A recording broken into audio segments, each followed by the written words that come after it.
How to buy a horse. Owning a horse is the most enjoyable if the horse matches your personal needs. Here are some tips for buying the right one. You will need a horse, a suitable temperament, a riding style, special skills, time, and a veterinarian. Optional, a calm horse. Step 1. Look for a horse with a temperament compatible with your own. Be wary of a horse that becomes agitated when approached. This can be recognized by the horse laying its ears back or kicking. If the horse is interested in being approached, it will put its ears up. If you are a nervous rider, look for a calm horse. Step 2. Select a horse that has been skilled in the sort of riding, English or Western, that you plan to do. Ask the owner to put the horse through its paces. Step 3. Try out the special skills yourself when you ride the horse. Step 4. Take your time making a decision about purchasing the horse. Visit the ranch or stable a second time to observe the horse's behavior.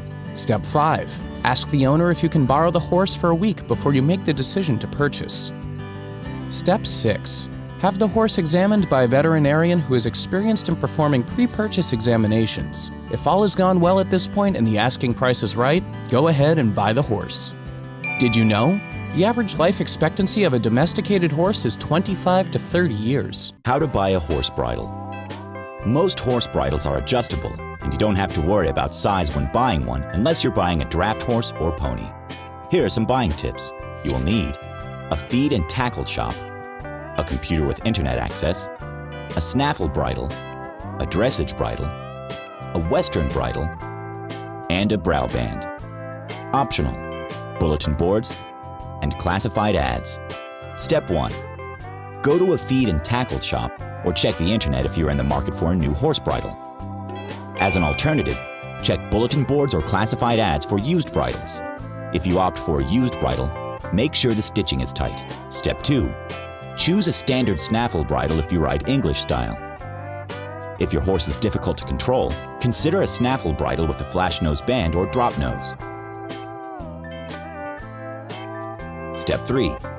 Choose a dressage bridle if you plan to compete in dressage events.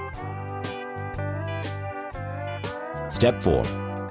Choose a traditional Western bridle, bosal, or mechanical hackamore bridle for Western style riding. These bridles do not have nose bands. Step 5. Make sure the brow band fits your horse's head. Brow bands can be purchased separately and fit into your existing bridle. Did you know Queen Victoria introduced the plain white bridle gown at her wedding in 1840? How to buy a horse riding crop. Horse riding whips and crops are designed for a variety of purposes, including show jumping, dressage, cross-country, hacking, schooling, and polo. Here are some guidelines for choosing a perfect fit. You will need a horse, a crop, a dressage whip, a lunge whip, and a jockey whip. Step 1. Purchase a riding crop, a regular-sized whip, for equitation or jumping. Consider one without a strap to prevent injury to yourself. Riding crops and longer whips are used to correct faults in a horse's posture, movement, or understanding of a command. They are never used on a horse with excessive force. Step 2. Select a dressage whip if you will be riding in dressage competitions. This whip is longer than a crop. Step 3. Select a lunge whip if you want a whip that can be cracked in the air to draw the horse's attention. This long whip is used on the ground and never comes in contact with the horse. Step 4. Select a jockey's whip if you will be racing your horse. This whip is wider at the end than other whips and makes a lot of noise when it comes in contact with the horse. Like other whips, however, it does not hurt the horse. Did you know? Riding crops and other riding whips are made of a flexible material such as fiberglass and coated with leather. How to buy a horse riding helmet. Protect yourself while riding a horse by purchasing a helmet with these features and safety standards. You will need the ASTM or SEI logo, the correct size and fit, an adjustable dial fit system, a 3-point retention harness, vent ports, a removable headliner, and a lightweight durable shell. Step 1. Ensure the helmet meets official U.S. safety standards by purchasing a helmet that is marked with the ASTM/SEI logo. Never wear a bike or skateboarding helmet for horse riding. Step 2. Choose the style of helmet depending on the type of riding you'll be participating in. Step 3. Purchase a helmet that is the correct size and that fits properly. Avoid purchasing a used helmet. Step 4.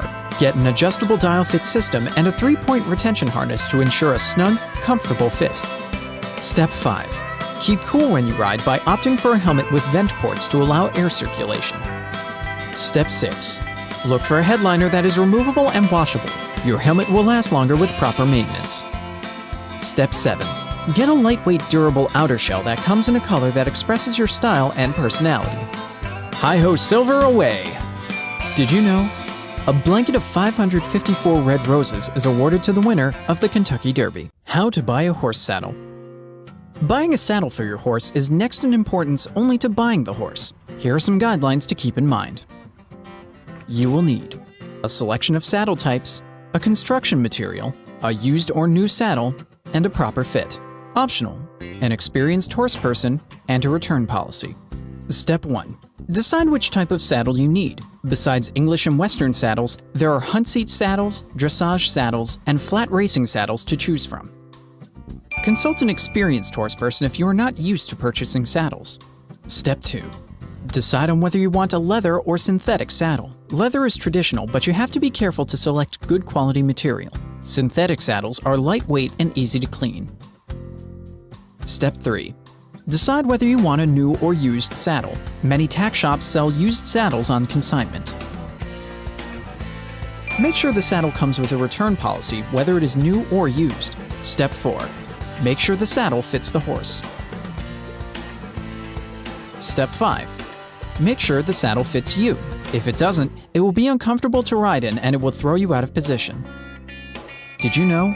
The Western saddle was adapted from a design invented by the Moors of North Africa. How to saddle a horse Western style. A trail ride sounds like fun, right? Put on that saddle and let's get going. You will need a horse, grooming supplies, a saddle pad, and a saddle. Step 1. Groom your horse thoroughly. Step 2. Place a saddle pad on the horse's back, being sure to cover the withers. Step 3. Place the right-hand stirrup of the saddle over the saddle horn and the girth over the seat of the saddle. Step 4. Stand on the left-hand side of the horse and hoist the saddle onto the horse's back. The saddle horn should be right on top of the horse's withers and the saddle should lie evenly on the saddle blanket. Step 5. Release the stirrup from the saddle horn and pull the girth down off the seat. Step 6. Sling the girth under the horse's belly, just behind its front legs. Step 7. Feed the cinch strap through the ring of the girth, and then back up. Repeat once. Step 8. Pull the strap to the left of the upper ring, and then cross over to the right. Step 9. Feed the strap behind the upper ring, and then through the ring to the front, tucking it under where it crossed itself. Step 10. Take up the slack in the cinch strap, pulling up from the bottom to fit the saddle snugly on the horse. Mount the horse and enjoy your ride. Did you know? Riders on the Pony Express got a fresh horse every 10 to 15 miles. New riders took over every 75 to 100 miles. How to mount a horse. The first lesson you'll need to learn if you want to ride a horse is how to get on it. You will need a bridled and saddled horse and a helmet. Optional, riding boots, a helper, and a mounting block. If you're not an experienced rider, have a helper nearby who can assist you if the horse moves quickly or reacts as you're mounting it. Step 1. Make sure the horse is saddled correctly so the saddle won't slip off when you mount. If you have a mounting block, a step stool that will give you extra height, place it on the left side of the horse as close to it as possible. Step 2. Adjust the stirrups, which are the footholds on each side of the horse, so they hang low enough that your feet will fit through them comfortably once you've mounted. Approach the horse from its left side. Step 3. If you are using a mounting block, climb onto it. Face the horse's left side and take hold of the end of the reins with your left hand. With the reins in your hand, hold the saddle's horn with your left hand for more support. Place your right hand on the back of the saddle. Step 4. Stand as near to the horse as you can so you don't pull the saddle or the horse toward you and out of position as you mount. With your hands in position, put your left foot facing forward into the left stirrup. Push off your right leg as you transfer your weight to your left foot, as though you're stepping up a very high step. Step 5. Straighten your left leg in the stirrup, swinging your right foot over the horse's rear end in one smooth motion. Sit down on the saddle. Step 6. Place your right foot into the right stirrup. Adjust your position in the saddle. Take the reins in both hands and you're ready to ride. Did you know? Archaeologists have found pieces of horse bridle that date back to 3000 BCE. How to ride a horse. Whether you're interested in Western or English-style horseback riding, some simple information can help you learn to ride a horse fast. You will need sturdy shoes with a minimal heel, long pants, a riding helmet, a horse, and appropriate gear. Optional, a mounting block, and a friend. Step 1. Dress appropriately in well-fitting, sturdy shoes with a minimal heel, long pants that are comfortable but not too loose, and a riding helmet that fits your head. Step 2. Outfit your horse with the right gear, or tack, including a bit, a bridle, a halter, reins, and a saddle. Use the appropriate saddle for your riding style. English riding requires a lightweight saddle with a shallow seat and no horn, while Western riding uses a heavy saddle with a deep seat and a horn. It's best to approach a horse at its shoulder, never approach from behind. Step 3. Holding the end of the reins in your left hand, place your left foot into the stirrup, grab the saddle's pommel or horn with your right hand, and spring upward. Swing your right leg up and over the back of the horse and land in the saddle as gently as possible. Use a mounting block or a friend to help you mount your horse as you're learning. Step 4. Sit upright in the saddle with your legs flat against the horse. Keep a straight line extending from your ear to your heel, gripping the reins only as firmly as you need to. Step 5. Squeeze the horse with both heels and say walk to start going. Keep your chin up and look forward. Move up and down in the saddle gently, staying in sync with the horse's rhythm. Once the horse is moving, relax the pressure on the reins and in your calves. Repeat to move faster. Step 6. Press your left calf into the horse to turn right and your right calf to turn left. Slow down by briefly squeezing your thighs against the horse and saying, whoa. Stop the horse by pulling back on the reins. Don't yell instructions or pull strongly on the reins, as this may cause your horse to rear back. Step 7. Hold the reins in your left hand, lean forward, grab the saddle's pommel or horn with your right, and take your feet out of the stirrups. Swing your right leg over the horse and bend your knees as you land to soften your impact and help keep your legs fresh for your next ride. Did you know? The horse that played Mr. Ed on the 1960s TV sitcom retired to a ranch in Burbank, California after the show's run ended, where his co-star Alan Young rode him every morning.